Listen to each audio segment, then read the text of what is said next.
ayat kauniyah.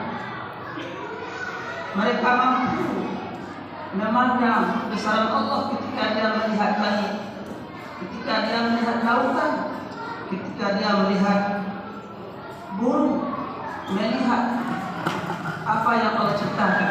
Semuanya akan mendekatkan dirinya kepada Allah Subhanahu wa Ta'ala, akan merasakan dan mengakui dalam hatinya dengan keyakinan yang begitu kuat bahwa ini adalah ciptaan Allah yang Maha Besar.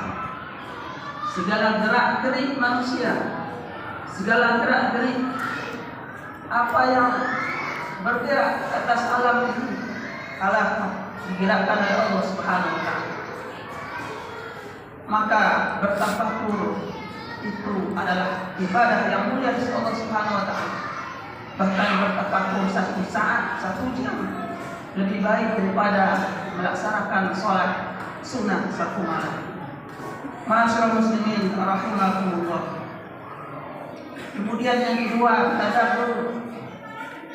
Tadabbur ini yaitu yang memikirkan, merenungkan tentang ayat-ayat Allah Subhanahu wa Ta'ala dalam bentuk ayat-ayat yang tersurat. Al-Quran merupakan firman Allah yang bisa kita baca dan ada tulisannya.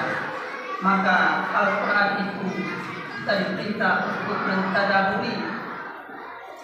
Di dalam firman Allah disebutkan, afala yatadabbaruna al-Quran, apakah mereka tidak mentadabburi Al-Quran? Maka agar kita dapat memahami isi kandungan Al-Quran, tentunya kita berusaha membaca Al-Quran lebih dalam lagi, yaitunya dengan cara tadabbur. Maka Al-Quran tidak hanya kita sampai sekedar membaca, kemudian kita membaca terjemahannya, tafsirnya, tetapi lebih dari itu, bahwa Al-Quran mengandung berbagai macam makna, sangat banyak kandungannya. Maka itu dapat diperoleh bagi orang-orang yang selalu mentadabburi Al-Quran, membaca 1 ayat Al-Quran, kemudian dia tadabburi apa maknanya. Firman Allah Subhanahu wa Ta'ala, makna Al-Quran 1 ayat tidak hanya dipahami 1 saja, tetapi memiliki makna yang bermacam-macam, yang memiliki makna yang sangat dalam. Maka oleh karena itu kita diperintah untuk selalu mentadabbur Al-Quran. Maka itu yang disebut dengan ayat kauniyah.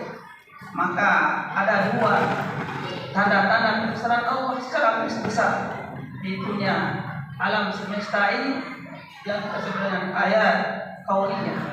Kemudian Al-Quran, firman-firman Allah sebagai ayat kauniyah. Dan itu jika kita selalu bertadabbur dan bertafakur, maka seorang akan merasakan kebesaran Allah dan akan semakin dekat dengan Allah Subhanahu wa Ta'ala dan semakin selalu ingat kepada Allah Subhanahu wa Ta'ala. Dimanapun ia berada, ia telah bersama dengan Allah Subhanahu wa Ta'ala. Demikianlah khutbah kita yang singkat ini, mudah-mudahan